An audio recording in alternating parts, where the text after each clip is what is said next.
The soft hum of the aircraft blended with the quiet rustle of newspapers and the occasional clink of ice cubes in crystal glasses. In first-class cabin 2A, a 5-year-old girl named Sophie Dane sat cross-legged, hugging her stuffed white bear named Pickles.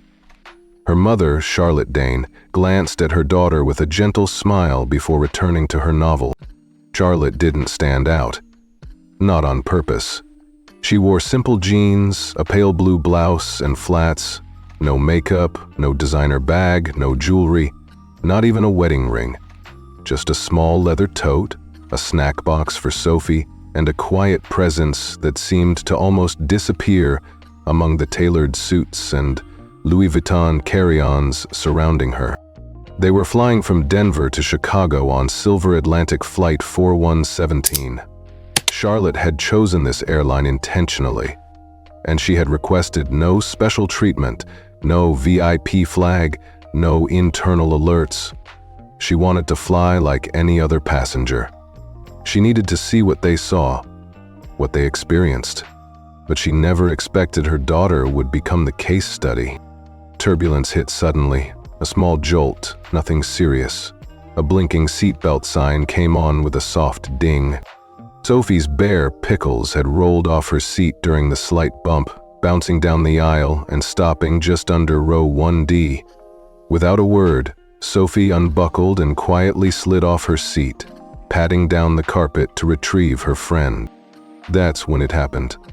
"Get back in your seat right now," a shrill voice barked from the front of the cabin. Charlotte looked up in time to see the blonde flight attendant, Tanya Hudson, storm down the aisle toward her daughter. Tanya's heels clacked like warning shots as she reached Sophie in 2 strides. "I said sit smack." A loud slap echoed through the first-class cabin. Charlotte's blood turned cold. Sophie stumbled backward, stunned. Her tiny hand flew to her reddening cheek, eyes wide and welling with tears. Gasps fluttered through the rows, followed by something much more deafening. Silence. Passengers turned away, buried faces in magazines, stared out the window. No one moved. Charlotte stood slowly. Her movements were calm, controlled. She stepped into the aisle and walked toward her daughter, who stood frozen near seat 10D, tears now spilling freely.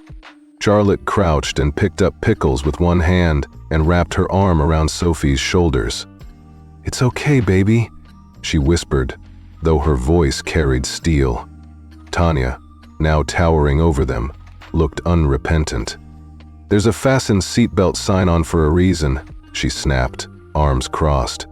"You can't let your kid wander around like she owns the place."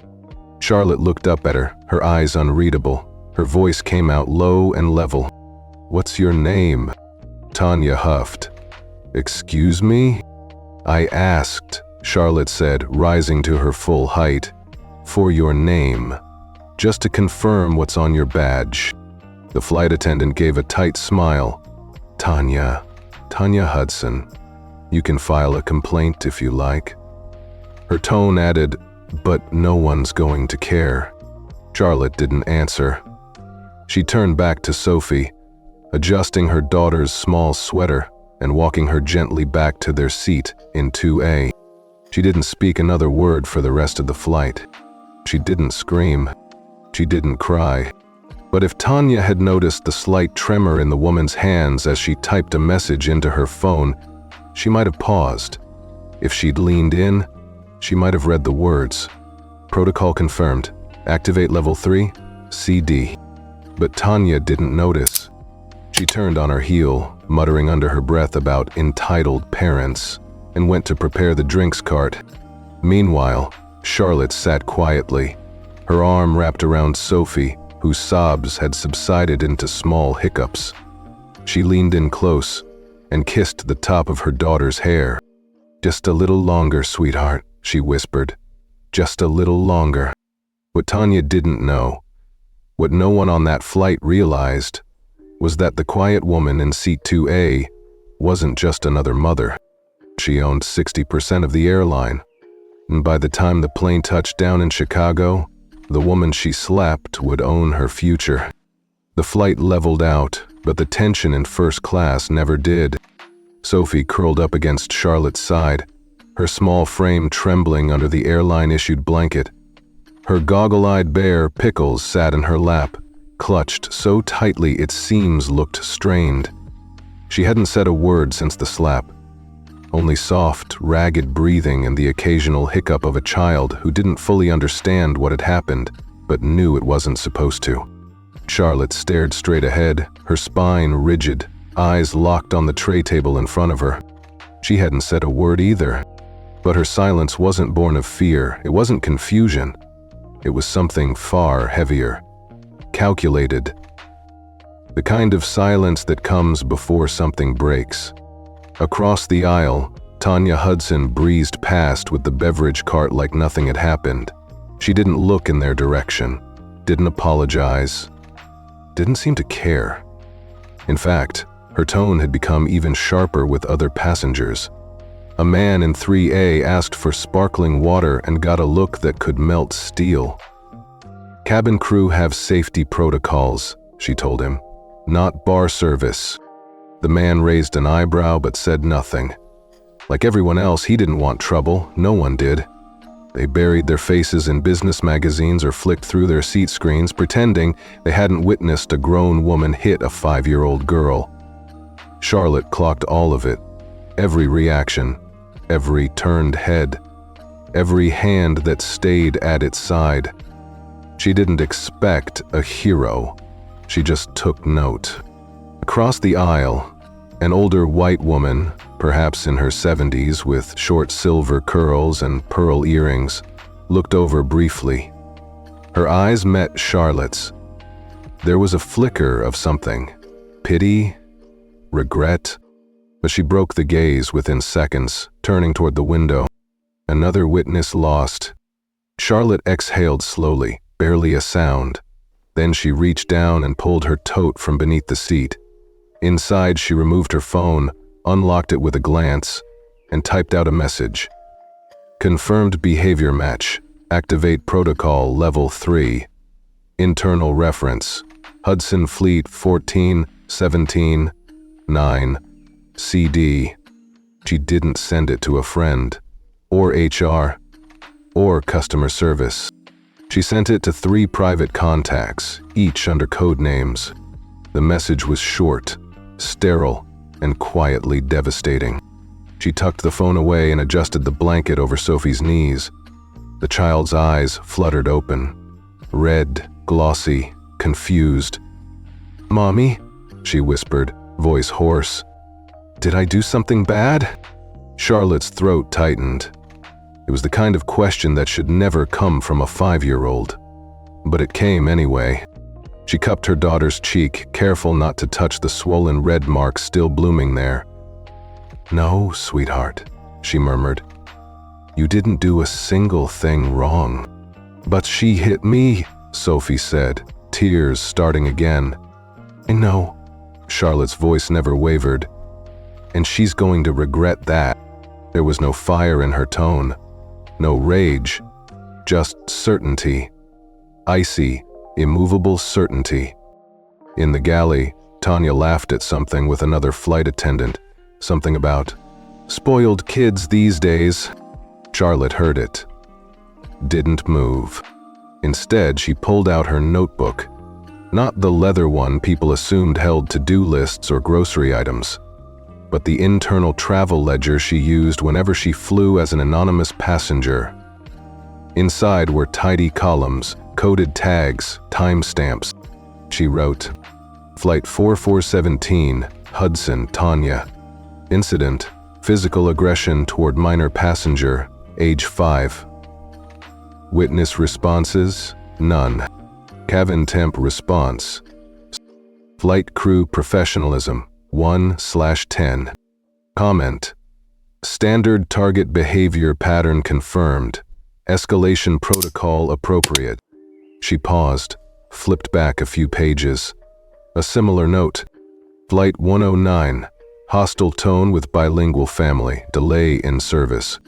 And another, Flight 28 older black male passenger moved to coach after seat misassignment on full cabin. Charlotte's handwriting was clean, calm, but each word was a brick in a wall she was quietly building. Or perhaps, more accurately, a guillotine she was raising.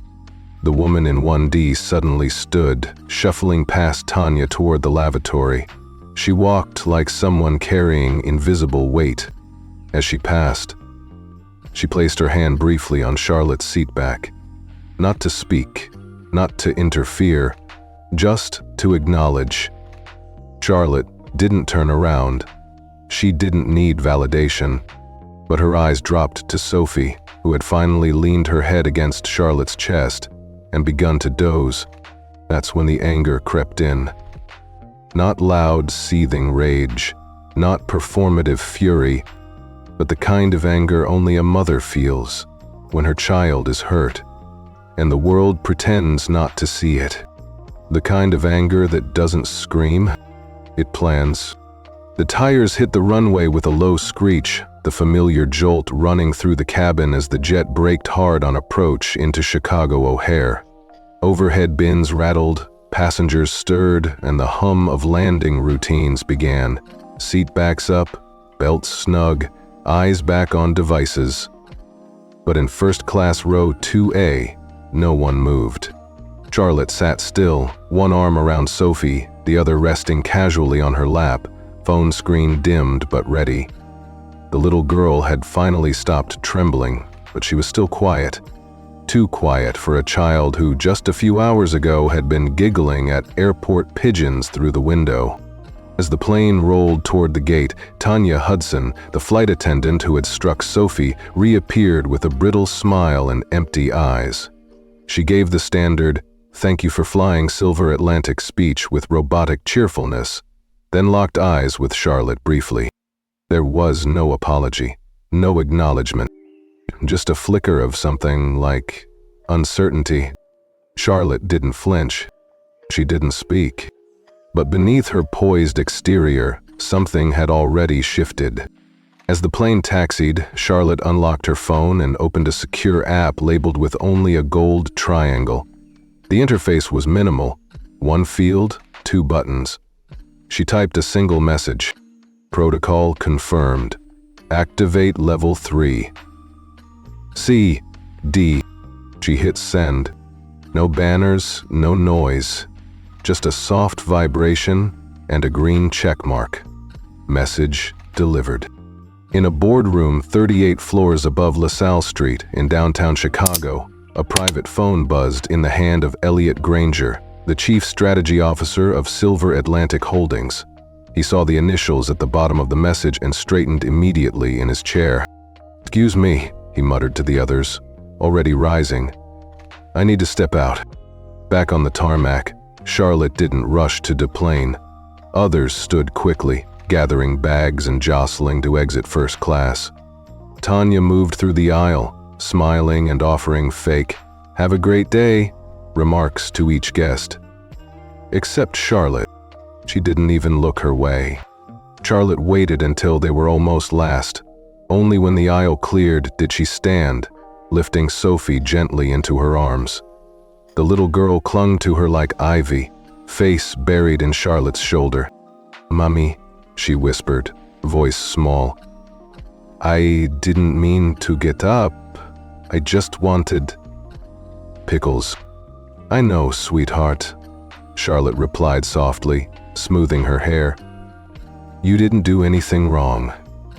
She didn't make a scene. She didn't report Tanya to the gate agent. She didn't demand anything.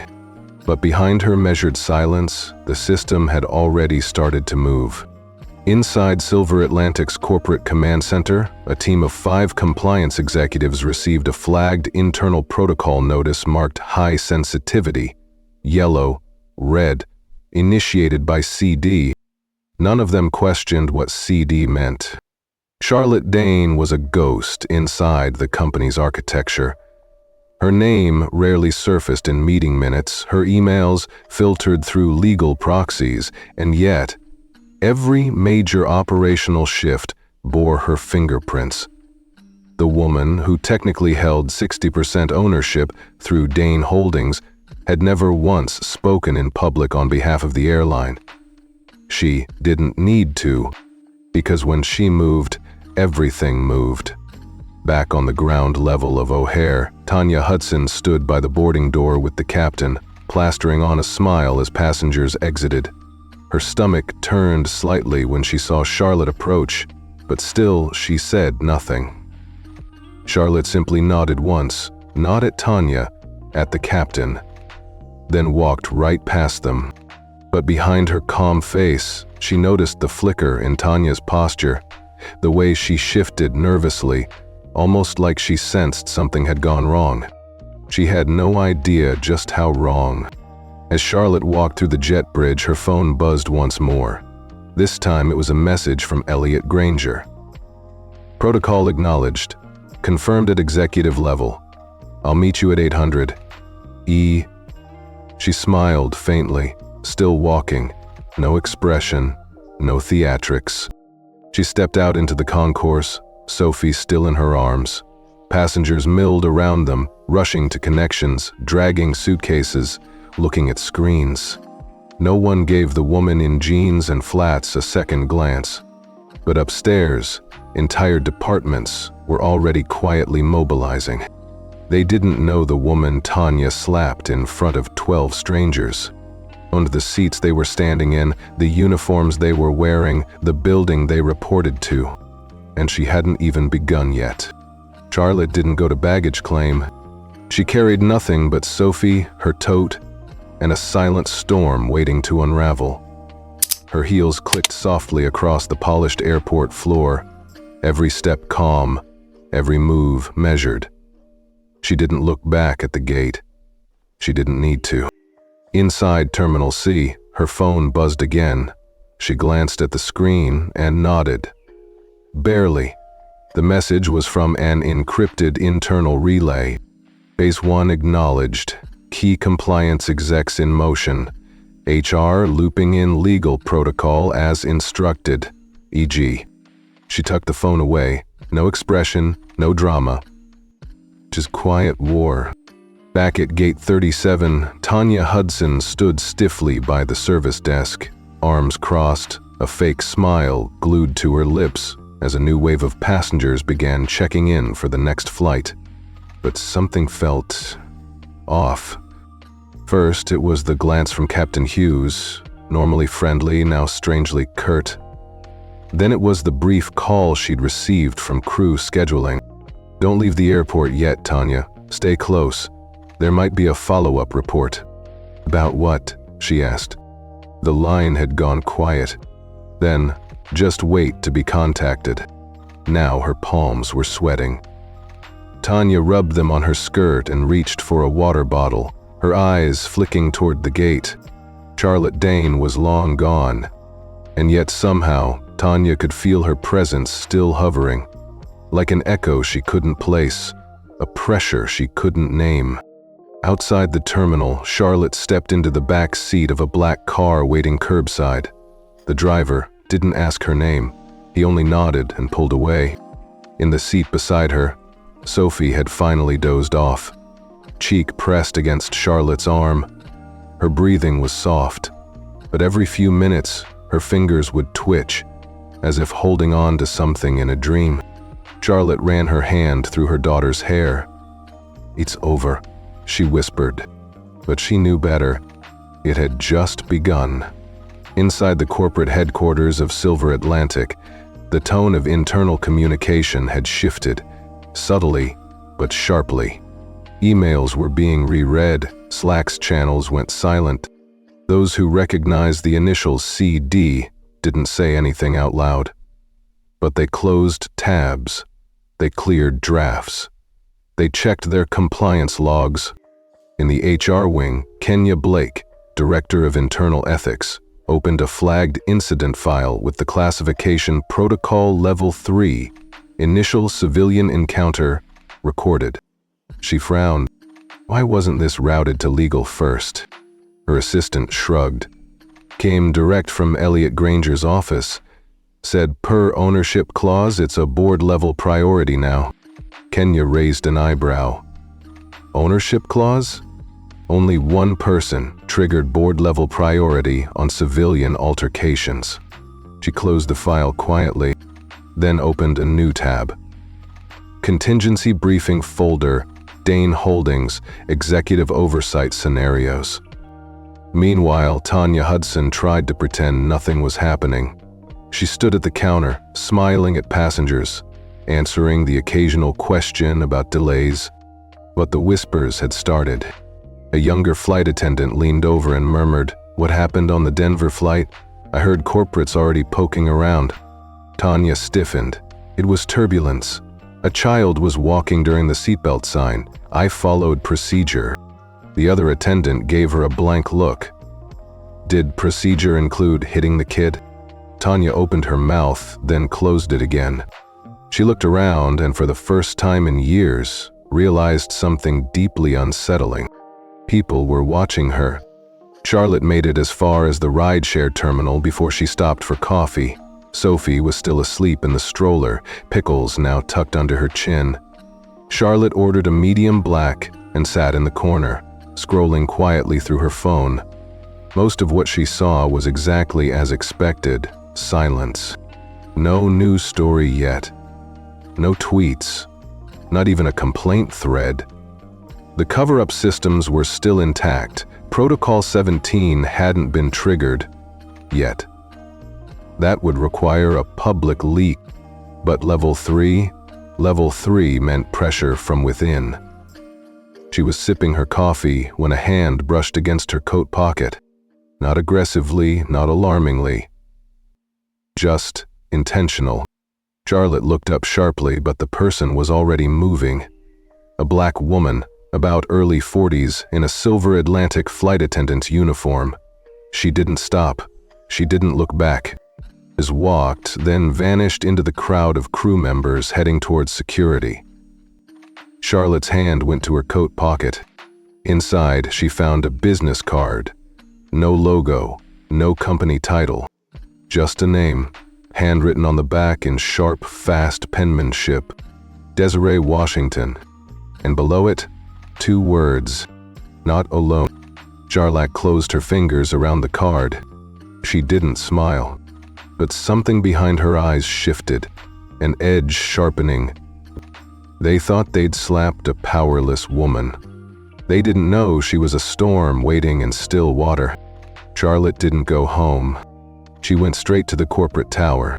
The glass-clad monolith of Silver Atlantic Holdings glimmered under the mid-morning sun, just as it always had. Pristine, untouchable, aloof. From the outside, nothing had changed. But Charlotte knew better. Inside, the system was no longer calm. It was adjusting. The executive elevator chimed as she approached, Sophie asleep in her arms.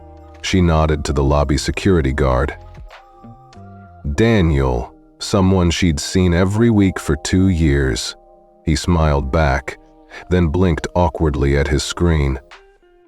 Huh, he muttered, tapping the monitor. That's weird. What is? He forced a smile. Just a moment, ma'am.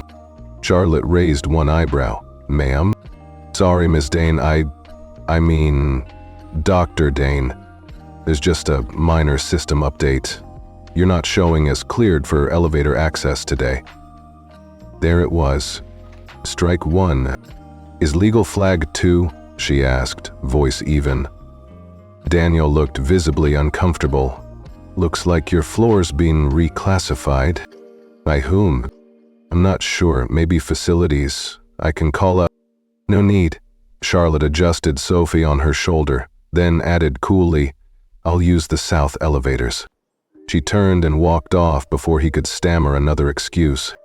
15 minutes later, she stood outside her 45th floor corner office, or at least, what used to be her office. The nameplate had been removed. Inside, 2 unfamiliar interns sat at temporary desks. One looked up, startled. Can I help you? I'm looking for my desk, Charlotte said. Oh. HR said this was getting repurposed for workspace expansion. Charlotte didn't react, just nodded once, then turned and walked down the hall. By the time she reached the break room, 3 employees had already avoided eye contact, and the 4th gave a rushed, "Hey," before ducking into a supply closet. Strike 2. The pattern was unmistakable. Classic corporate isolation strategy. No confrontation, no direct emails, just doors closing, access codes changing, people pretending they don't see you. Charlotte had seen it all before, from the other side, but this time it was personal. By 1:00 p.m., she had managed to set up in a forgotten admin alcove by the stairwell. No windows, a broken printer, and a chair that leaned left. Sophie sat quietly on the carpet next to her, coloring on old meeting agendas. At first, Charlotte had felt guilty bringing her to the office, but after last night's 3rd straight nightmare, there was no way she was leaving her daughter with anyone. She glanced down. Sophie was drawing people, figures with big heads, stick arms, and wild eyes. Charlotte leaned over. "Is that me?" she asked gently. Sophie nodded. "And who's that?"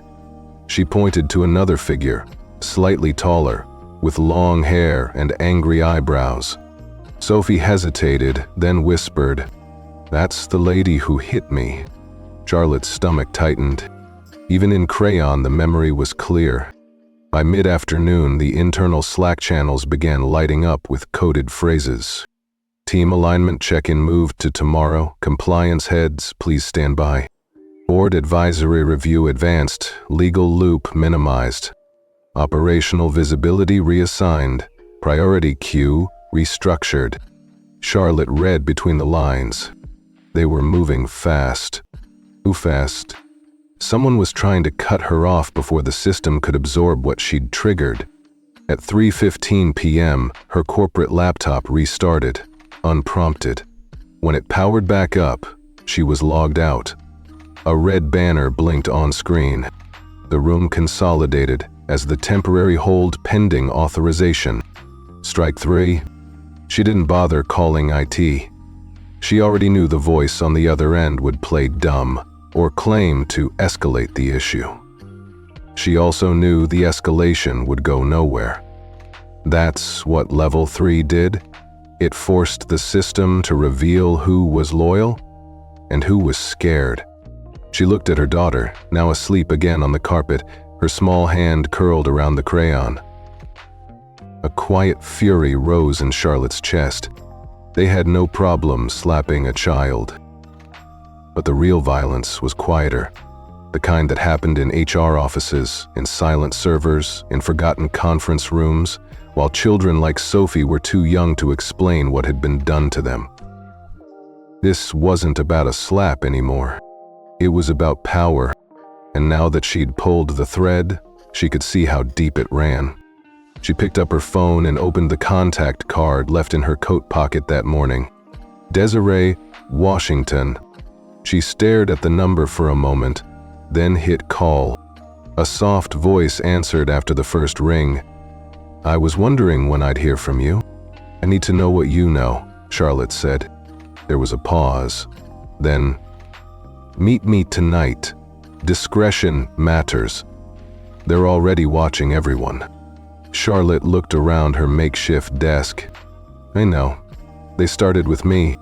The diner looked like it hadn't changed since 1987. A flickering neon open sign buzzed in the window. Vinyl booths cracked at the seams. The coffee smelled like cardboard and determination. Charlotte stepped inside, scanning quickly. She saw her immediately. Desiree Washington sat in the back corner, wearing a hoodie beneath her flight attendant jacket and a baseball cap pulled low. She looked up, sharp eyes, no smile, and nodded once. "Dr. Dane." Charlotte slid into the booth. "Desiree." For a long moment, neither spoke. Charlotte watched as the woman stirred her coffee with steady hands. Not nervous, just deliberate. Then Desiree said, "What happened to your daughter wasn't the first time. It won't be the last." Charlotte didn't flinch. "I assumed as much," she said. "What I don't know is how deep it goes." Desiree's lips pressed together. Then she reached into her bag and pulled out a thin, creased folder. Inside, complaints, passenger reports, internal memos, all of them involving a single name. Heather Tanya Whitmore. 7 incidents. 3 in first class. 4 involving families of color. All marked resolved, no violation. Charlotte flipped through in silence. Desiree spoke evenly. "We file them, they disappear.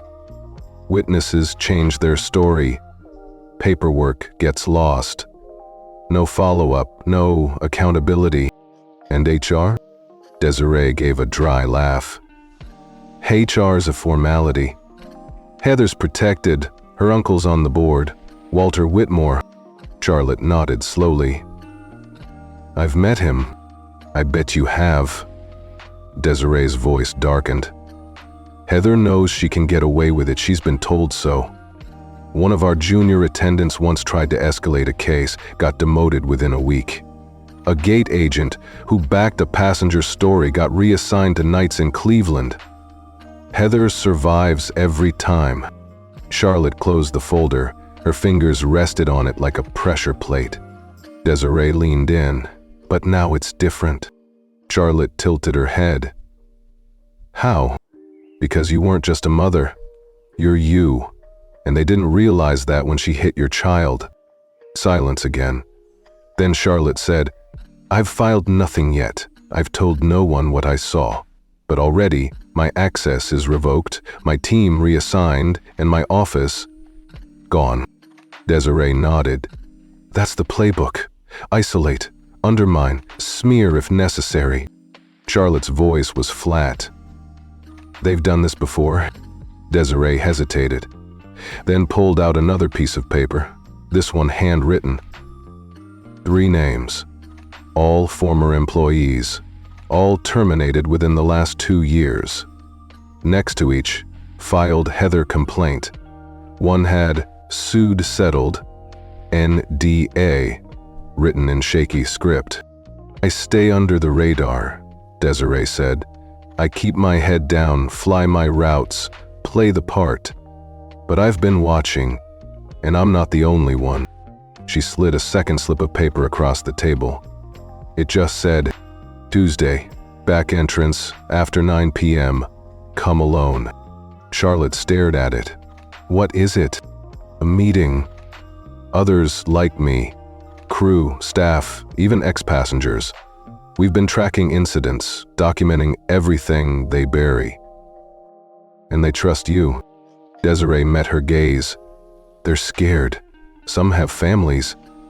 But they know this won't stop unless someone forces it into the light." Charlotte tapped the paper, thoughtful. "Why trust me?" "Because you didn't yell," Desiree said softly. "You didn't scream or threaten. You didn't go to the press. You did something worse." Charlotte raised an eyebrow. "What?" The soft hum of the aircraft blended with the quiet rustle of newspapers and the occasional clink of ice cubes in crystal glasses. "You sent a text." That made Charlotte pause. Desiree smiled for the first time, and the board blinked. We all felt it. Something shifted. Doors started shaking. Charlotte studied her for a moment. "You risked your job just by handing me that card." Desiree shrugged. "Some risks are worth it." Charlotte exhaled slowly, then reached into her purse, pulled out a sealed manila envelope, and slid it across the table.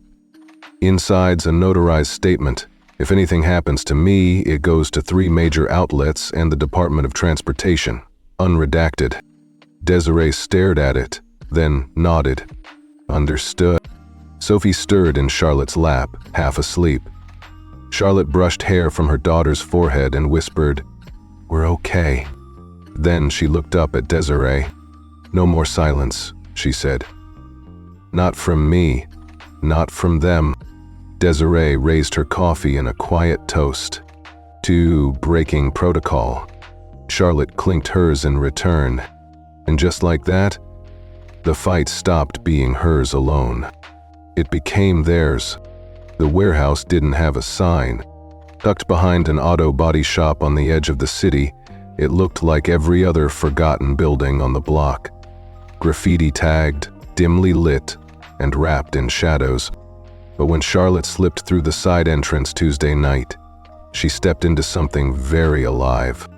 Inside were 12 people. Different ages, backgrounds, accents.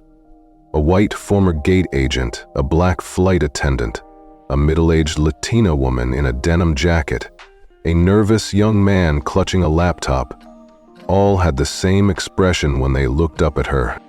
Recognition, relief, maybe even hope. Desiree gestured her in. "Everyone, this is Charlotte Dane." She scooped Desiree up into her arms, and before the girl could resist, one by one they introduced themselves, not with job titles, but with what they'd witnessed. "I was demoted after reporting a pilot who called a Sudanese family security risks. My brother was kicked off a flight for refusing to comply. He was deaf. They never let him explain. Heather pushed my mom's wheelchair roughly on purpose, said she was moving too slow for first class. No one believed me." Each voice carried a memory that had been suppressed, laughed off, filed and erased. Charlotte sat in silence, absorbing it all. Then the young man with the laptop, Elijah, spoke. "I was in IT before they restructured my division last month. I tracked the deletion patterns. There's a logic to it." He clicked a few keys. On a flickering projector screen, files appeared. Internal emails, complaint log entries, timestamps. "There are 23 unique suppression protocols in use," Elijah said. "Each one tailored to the demographic risk category of the complaint. If it's a white male in business class, it gets flagged. If it's a single mother of color in economy, auto-archived." Charlotte leaned forward. "How long has this been going on?" "At least 5 years, Elijah said. "Probably more. The naming conventions changed after a certain legal consultant joined. Trent Armstrong." The name dropped like a stone. Charlotte's face didn't change, but her fingers curled slightly on the table. "They're not just protecting Heather," Desiree said. "She's a pawn, a weapon they deploy because she's willing to do what others won't, and they shield her in return." "Who else knows?" Charlotte asked.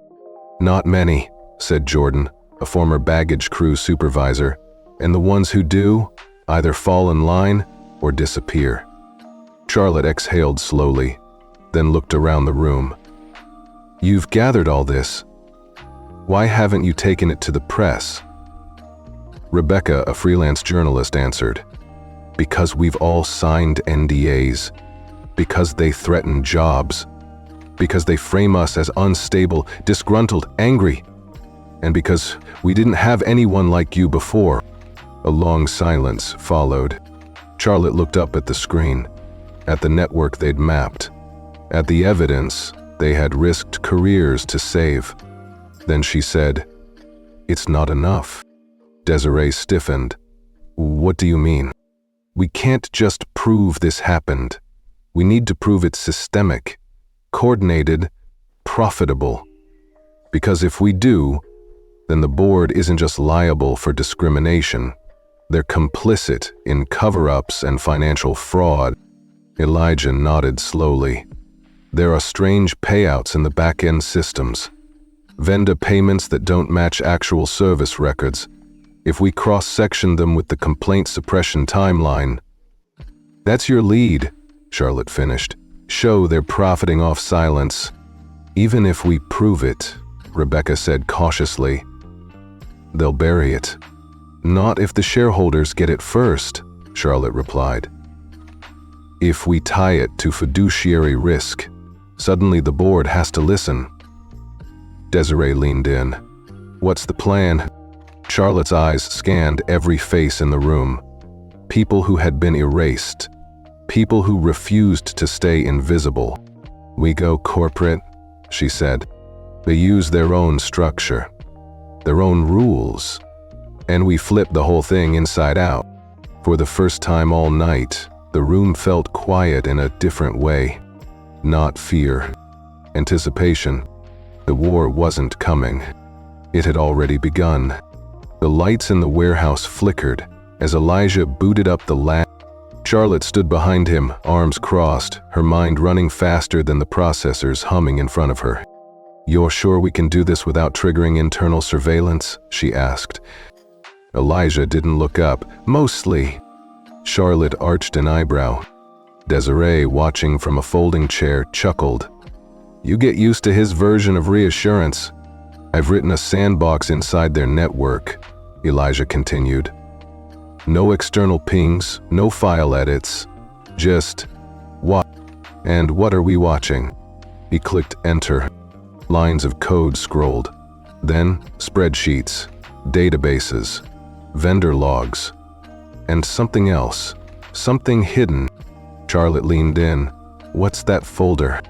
"It's encrypted, buried inside the operations budget records. But the naming conventions. See this?" Elijah tapped the screen. SLP_17, SLP_18, SLP_19. Charlotte's stomach tightened. "Suppression level protocol?" Elijah nodded grimly. "The suppression fund." Charlotte felt her breath hitch. "They actually account for it?" "Not directly. They route the money through shell contractors, legal consulting, operational conflict resolution, even janitorial overages. And where does it end up?" He clicked again. A series of payment logs appeared, each tagged to LLCs in places like the Cayman Islands, Luxembourg, and, of course, Delaware. Desiree stood slowly. "So, they're laundering hush money." "Not just hush money," Elijah said. "I traced a few of these to a company called Avril Maritime Group." Charlotte frowned. "That's not Airline." "Nope," Elijah said. "It's owned by a holding firm linked to Trent Armstrong." Charlotte swore under her breath. "So he built a whole system, internal suppression, external payout, and took a cut?" Desiree asked. "Can we prove the money is connected to the cover-ups?" "We can get close," Elijah replied. "But we need something clearer. A transfer memo, a signed directive, anything that says pay this to make the problem go away." Charlotte paced. Rebecca, who had been watching from the back, finally spoke. "What if I try to dig from the outside, as a journalist?" "They'll shut you down the second they catch a sniff," Charlotte said. "We need this launched with force, all at once." Elijah looked up. "Then we go straight to the board. But we don't just hand them documents. We show them liability. Shareholder risk," Charlotte added, her legal mind activating. "If this breaks, stock plummets. The company collapses. Unless they act fast. And clean house." Desiree nodded slowly. "You're talking about flipping the entire structure." "I'm talking," Charlotte said, "about using their fear of losing money to make them do the right thing." There was a pause. Then Elijah said, "There's something else." He tapped his keyboard. "Found an internal Slack thread from a private compliance channel between Trent Armstrong and..." He clicked again. "Walter Whitmore." The conversation was chilling in its brevity. "Armstrong, she's getting close. Time to tighten the noose." Whitmore, "Do it. Protocol 19. We clean house next quarter anyway." Charlotte stared at the screen.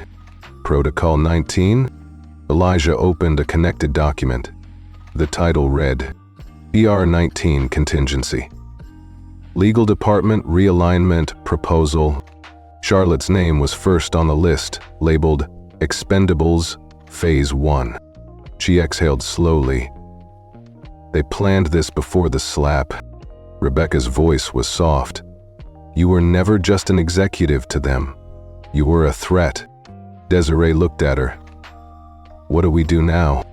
Charlotte didn't hesitate. We collect everything. Package it clean. Timeline, players, proof of motive and gain. Then we call a vote. Elijah blinked. A vote? Charlotte turned to him. I still hold 60% controlling interest, remember? They buried my name behind 3 holding companies, but the shares are real. She smiled. And if they won't listen to me as their chief ethics officer? Desiree finished, eyes wide. They'll damn sure listen to you. As the majority owner? The Skylink's corporate tower shimmered in the morning haze. 39 stories of steel and mirrored glass, pretending to be untouchable. Charlotte had walked through those doors a dozen times. But today was different. Today she wasn't just returning, she was claiming. 2 security guards stood at the main entrance. One raised a hand. Ma'am, I'm going to have to ask you to… I'm Charlotte Dane, she said calmly, holding up a sealed folder. This contains documentation confirming that I, through Dane Holdings, control 60.2% of Skylink Class A voting shares. The other guard blinked. Wait, you're that Charlotte Dane? She didn't answer, just walked past. By the time she reached the executive floor, word had already spread. Whispers followed her like a breeze down the polished marble hallway. Inside the boardroom, Trent Armstrong stood at the head of the long glass table. Crisp navy suit, confident smirk. He barely looked up. You've been suspended pending investigation, Ms. Dane. You're not authorized to be here. Charlotte set the folder on the table, directly in front of him. That's cute, Trent, she replied. But I own the table. Silence. One by one, heads turned toward Victoria Lambert, the board chair. She adjusted her glasses, already holding a printout of the shareholders' structure. It's true, Victoria said. We confirmed this morning. Dane Holdings is the majority stakeholder. Effective immediately, Ms. Dane's suspension is nullified by shareholder authority. Trent opened his mouth, but Victoria raised a hand. Unless you'd like to contest it, Mr. Armstrong, publicly. Trent's jaw twitched. Charlotte took her seat. Then she opened her laptop, connected to the screen, and said simply, "Let's begin." Her presentation was methodical. Phase 1. A clear timeline of incidents tied to flight attendant Heather Whitmore. 7 passenger complaints, 4 staff complaints, all erased. Phase 2. Internal memos from the so-called protocol Playbook. Suppression procedures tailored by race, passenger status, and cabin class. Here, she said, highlighting one excerpt. Protocol 9, downgrade black first-class passengers to economy during overbooked flights. Gasps. Protocol 14, divert complaint trails using performance audits on reporting staff. Then she moved to Phase 3, finances. Elijah, patched in remotely, walked the board through the money trail. Shell companies. Vendor overcharges. Millions funneled into what was labeled discretionary legal resolution. Which means, Charlotte concluded, Skylinks paid millions to silence passengers and fire whistleblowers, all while 2 men enriched themselves off the cover-ups. She paused. Then she dropped the final slide. Protocol 19, Legal Department Realignment. Here's the part where they planned to eliminate my role entirely, Charlotte said, voice steady. Before the slap, before the scandal, before they realized they were messing with someone who knows the rule book better than they do, she turned to Victoria. As controlling shareholder, I move for immediate suspension of COO Trent Armstrong and board treasurer Walter Whitmore pending full investigation. Trent stood. This is a setup. She's manufacturing all this to seize control. No, Charlotte said, standing too. You wrote your own indictment. I just read it aloud. Victoria cleared her throat. All in favor of the motion? Hands rose around the table. Even Walter's longtime allies, grim-faced and sweaty, raised theirs last. Only Trent and Walter abstained. Victoria nodded. Motion passes. Effective immediately, Mr. Armstrong and Mr. Whitmore are suspended. Their access is revoked. Security appeared at the door. No one had called them, but everyone knew it was time. Trent's last look toward Charlotte wasn't anger, it was fear. And Walter, he didn't look at her at all. After they were escorted out, the boardroom remained frozen. Charlotte sat down again, letting the weight of it settle. Not victory. Transition. Victoria spoke first. You could burn this place down. Charlotte met her gaze. I could, she said, but I'd rather rebuild it. The others exhaled. Some nodded, a few even smiled. She stood, gathering her papers. All last thing, she said. The daughter I was flying with, when this all began, she's 5. Her name is Sophie. She's not just my child. She's a passenger, a customer, a human being. Her voice grew quiet. No one should be afraid to let their child fly because of who they are, what they look like, or where they sit on a plane. She looked around. This board will make sure of that, or I will. Then she walked out. This time, no one stopped her. By 4:30 p.m., the news had broken. Not leaked. Exploded. Every financial news ticker, aviation blog, and Twitter feed ran some variation of the same headline. Mystery shareholder exposes airline discrimination scandal. Revealed to be CEO. In hiding, Charlotte Dane. Controlling owner of Skylinks Airlines orchestrates surprise power shift after child assault incident. Even the New York Times ran a special sidebar. From boardroom to boarding pass. How one mother took down a corrupt airline regime. Charlotte watched it unfold from her apartment. She didn't turn on the TV. She didn't open YouTube. She already knew what they were saying. The media loved a twist, especially one involving a reclusive female CEO, a hidden stake in a billion-dollar airline, and a 5-year-old daughter being slapped in first class. What they didn't love yet, but would, was the truth. Instead of interviews or live statements, Charlotte issued a single post. It was a photo of Sophie, asleep on the couch with her teddy bear tucked under her chin. The caption read, "No child should be harmed to protect profit. This is why I fought, and why I'll keep fighting. Accountability matters." She posted it to her dormant LinkedIn, Instagram, and an internal employee bulletin board. No hashtags beyond that. No hashtags needed. Within hours, over 300 Skylinks employees, from flight attendants to baggage crew, liked, commented, or shared it. One wrote, "I've seen things. I've stayed quiet. Not anymore. Thank you, Ms. Dane." Another, "We finally have someone at the top who actually gives a damn." By morning, internal systems were flooded. Desiree forwarded Charlotte a screenshot from the crew app. A vote was trending among employees to petition for Heather's permanent ban from airline employment.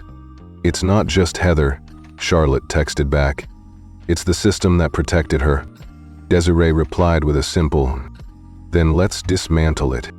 At noon, a private email hit Charlotte's encrypted inbox. Subject line, "I have a video." No signature, no body text, just a file attachment. She almost didn't open it. But she did. The grainy footage was taken on a shaky phone camera. A flight boarding, a woman, Heather Whitmore. shoving a young Latino boy into his seat. "Hard. Sit down, or I'll make you," Heather barked. Someone off-camera gasped. "Please, 7," a woman cried out. Charlotte paused the video, her fingers trembling slightly. This wasn't about one mistake. This wasn't personal. It was a pattern. And now they had proof. She emailed it to Desiree. "We release this after the internal vote. Let the people speak first."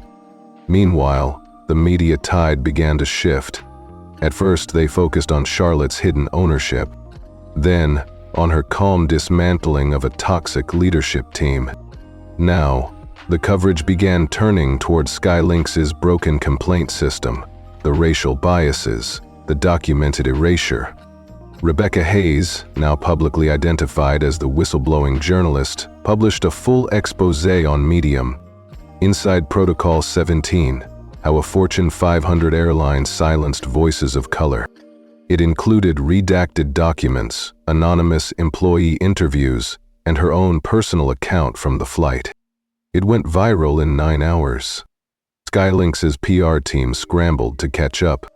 That night, Charlotte received a knock at her apartment door. It was Marcus, the gate manager from the day of the slap.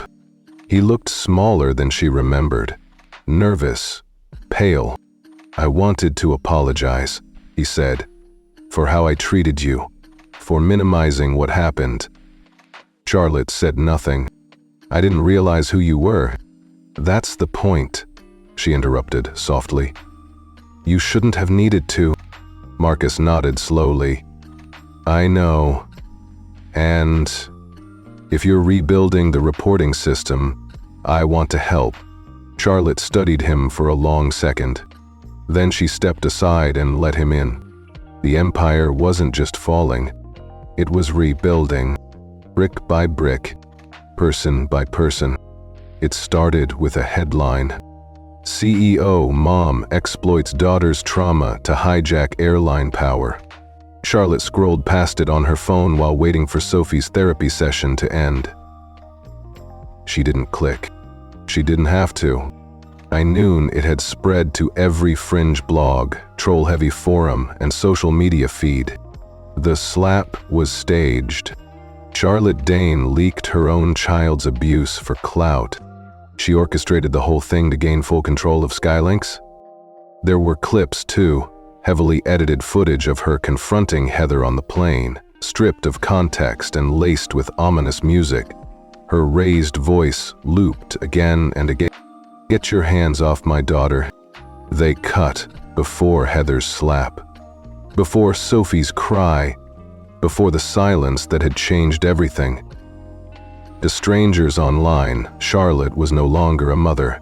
She was a calculated political operative, a race-baiting opportunist, and, according to the most vicious comments, a child abuser in disguise. The hashtag started trending. Momsy asked, "Slap setup. Protect Sophie." They turned her daughter's name into a weapon. By evening, Charlotte's email was flooded with death threats. "You staged this whole thing. Hope your kid gets taken away for real this time. We're watching your building. Little girls shouldn't be props. Hope someone slaps her back." She locked all their accounts, alerted building security, switched Sophie's location with Desiree's sister. Again. Still, she didn't sleep. The next day, Elijah called from a burner phone. Motion. "They used an AI voice filter on that video," he said. "Deepfake style. You can hear the splice if you slow it to 0.25x speed. They enhanced my voice, Elijah," Charlotte said, eyes bloodshot. "They made me sound unhinged. I'm tracing the upload. The metadata points to a media consulting firm based in Virginia. Guess who's on the board?" "Walter Whitmore," she whispered. "Bingo." Charlotte sat in her darkened living room, blinds drawn. She hadn't eaten, had barely spoken. Her phone rang again. "Rebecca. Open CNN." Charlotte hesitated. then turned on the TV. A breaking news chyron flashed. Former Skylynx flight passenger speaks out. Confirms child assault was real. It was the woman from row 4B, the one who'd made eye contact during the incident. Her name was Anna Lebedev. "I didn't speak out sooner," she said, voice shaking. "Because I was afraid. But I saw everything. The child didn't do anything wrong. The flight attendant hit her hard, then lied about it, and everyone on that plane just pretended not to see." 10 minutes later, the Skylynx internal server crashed. Too many employees trying to access the updated incident report database. Charlotte's phone buzzed nonstop. "You gave us the courage. I witnessed Protocol 14 used on my friend. Now I know the name for it. My complaint was buried, until now." That night, a full-page ad ran in the Wall Street Journal. An open letter from the Skylynx Ethics Committee. "We believe Charlotte Dane. We have reviewed the full timeline, documentation, and suppressed witness accounts. The retaliation against her, online and within our own ranks, is a coordinated effort to protect a toxic legacy. We are choosing a new path, and it begins now." It was signed by 3 board members. The next morning, Charlotte stepped into the office for the first time since the storm began. The elevator opened to applause. She froze. Line agents, customer service managers, a mechanic in oil-stained coveralls. One by one, they clapped, not loud, not performative, but real. Desiree stood at the center, misty-eyed. "Still think this was just about a slap?" she asked softly. Later that day, Victoria Lambert called her into the executive boardroom. "I won't sugarcoat it," the board chair said. "They tried to end you. I know. But they failed. Because you didn't fold. You let the storm pass and let the truth rise with it." Charlotte nodded, exhaling slowly. "I wanted to quit yesterday, I really did." "You're allowed to break," Victoria said gently, "just not to stay broken." She reached into her bag and handed Charlotte a sealed envelope. "The Ethics Committee wants you to see this before it's public." Inside was a formal motion. Petition to establish permanent independent oversight division, to be led by Charlotte Dane, Executive Director and Voting Board Member. Focus: discrimination response, transparency protocols, and staff protection. Charlotte stared at it. "Unanimous vote," Victoria added. "Even the old guard. They know the tide's turned." Charlotte closed her eyes, then smiled. Not for the cameras, not for the shareholder, but for herself, for Sophie, for the passengers who never spoke, and for the ones just now finding their voice. That evening, back home, Sophie came running up with a drawing. It showed an airplane, clouds, stick figures, a tall woman holding a little girl's hand. Charlotte asked, "Is that me?" Sophie nodded. "You're flying the plane now." Charlotte felt her throat tighten. "You think I can fly it?" Sophie giggled. "You already are." It was just past 10 a.m. when the federal indictment dropped. Charlotte didn't even have to open the news. Her phone lit up with texts from 3 reporters, 2 board members, and her mother. Freaking former Skylynx COO Trent Armstrong and ex-board treasurer Walter Whitmore, indicted for conspiracy, wire fraud, and obstruction of justice. Below that, another headline. Ex-flight attendant Heather Whitmore charged with child endangerment and falsification of incident reports. Charlotte exhaled slowly and closed her eyes. It was over. Not just the slap, not just the smear campaign, not just the whispered doubts behind closed doors. The entire machine that tried to grind her into silence had finally come undone. It hadn't happened in one blow. It happened because she didn't stop swinging. And because others, eventually, started swinging with her. The transformation at Skylinks didn't happen overnight, but it was real. The protocol Playbook had been publicly denounced by the board. Internal security systems were placed under third-party review. Whistleblower protections were expanded. A new employee-led ethics committee, yes, employee-led, was created. Desiree was promoted again, from Director of Customer Experience to Vice President of Passenger Equity. "I'm still not sure what that title even means," she joked. Charlotte smiled. "It means people trust you now, and so do I." On the operations floor, Marcus, the former gate manager who once tried to brush her off with a feedback form, now oversaw the new grievance intake program. He looked like a different man these days. Straighter posture, softer tone. He had become what Charlotte always believed he could be, once he stopped hiding behind policy. "It's strange," he told her one morning over coffee in the break room. "How much easier it is to do the right thing when you're not afraid of losing your job for it." Even Elijah, who had once operated from the shadows of abandoned warehouses, now had an official title: Senior Digital Integrity Officer. He still wore his hoodie, though. Some things never changed. Charlotte gave him free rein to build whatever firewalls, backdoors, and tripwires he wanted, as long as they protected the truth. They called his system Project Sophie. And Sophie? Sophie was healing. She still had moments, hesitations when boarding an elevator, flinches when strangers raised their voices.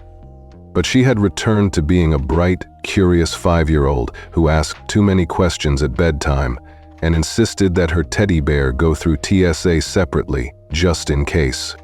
She never asked about Heather again, and Charlotte never forced it. Some scars you learn to carry, not explain. It would have been enough, Charlotte thought, just fixing the airline, making it safe for people like Sophie, Desiree, Marcus, making it accountable. But then the call came. From Washington, a National Transportation Equity Task Force. The Secretary of Transportation himself, requesting Charlotte's input on a sweeping new passenger rights initiative. "You'd be our first civilian consultant with actual industry ownership experience," the voice on the line said. "And clearly you understand systemic failure better than most." Charlotte hesitated. "I'd need to stay local. I won't travel unless I can bring my daughter." "We can make that happen," he said. "We'll meet on your terms, as long as you're willing to help rewrite the rules." She said yes, not because of ambition, but because she'd seen what happened when people like her didn't show up to those rooms. Rules didn't change. People like Heather kept winning. People like Sophie kept losing. A year later, Skylinks won the National Civil Aviation Inclusion Award, given to companies that demonstrated exceptional transformation in equity, safety, and accountability. They flew Charlotte and Sophie out to DC to receive it. The host read her name at the podium: Charlotte Dane, Chief Ethics Advisor and Reformer, Skylinks Airlines. She smiled politely, nodded to the crowd, and let Sophie walk up beside her on stage. "My mom says you have to tell the truth," Sophie said into the mic, unprompted, "and be nice to little kids." The room erupted in applause. Charlotte laughed. It was the loudest, truest sound she'd made in a long time.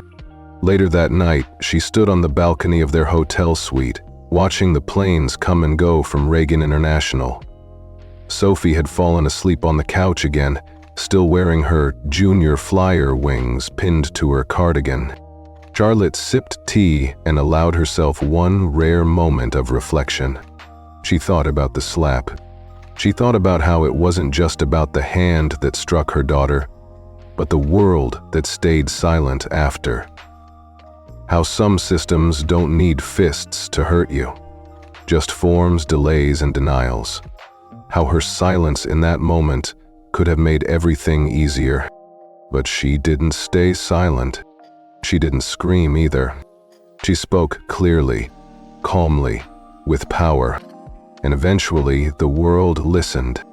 In the weeks that followed, dozens of other parents came forward. Stories emerged from nearly every airline: passengers, crew members, cleaning staff, ground support, people who had been ignored, silenced, gaslit. Now, their stories had somewhere to land. Charlotte worked with a nonprofit to create the Flight Record Project, a national database for tracking incidents of passenger discrimination and misconduct, public, transparent, and searchable by airline, route, and staff ID. The airlines hated it, which meant it was working. Victoria Lambert, still board chair at Skylinks, sent Charlotte a handwritten note on the anniversary of Sophie's incident. It read, "You didn't just weather the storm, you cleared the runway." And for the first time in a long time, Charlotte believed that maybe, just maybe, there really was such a thing as justice with altitude. If you've made it this far, if you've stayed through every twist, every tear, every quiet victory, then this part is for you. Thank you. Thank you for believing that one voice still matters in a world that often tries to drown out truth with noise. Thank you for standing beside someone like Charlotte. Not because she yelled the loudest, not because she fought dirty, but because she stood still when others backed away. She didn't throw punches. She didn't storm out of boardrooms or slam doors. She didn't use her power to intimidate. She used it to protect, to speak truth, to fight, calmly, relentlessly, for something bigger than herself, for her daughter, for every passenger who was told to sit down and be quiet, for every employee who was told not to make trouble, for every mother who sat in silence as injustice unfolded in front of her child. Maybe you've been that mother. Maybe you've been that employee, biting your tongue to keep a job. Maybe you've seen something wrong and thought, who would even believe me? Or worse, maybe you tried to speak up and no one listened. This story, Charlotte's story, isn't just a corporate drama. It's not just about airlines and boardrooms. It's about dignity. It's about what happens when powerful systems forget that real people exist behind policies and profits. And it's about what can change when just one person refuses to stay silent. Let's be honest, it would have been easier for Charlotte to stay hidden. She had the money, the shares, the power.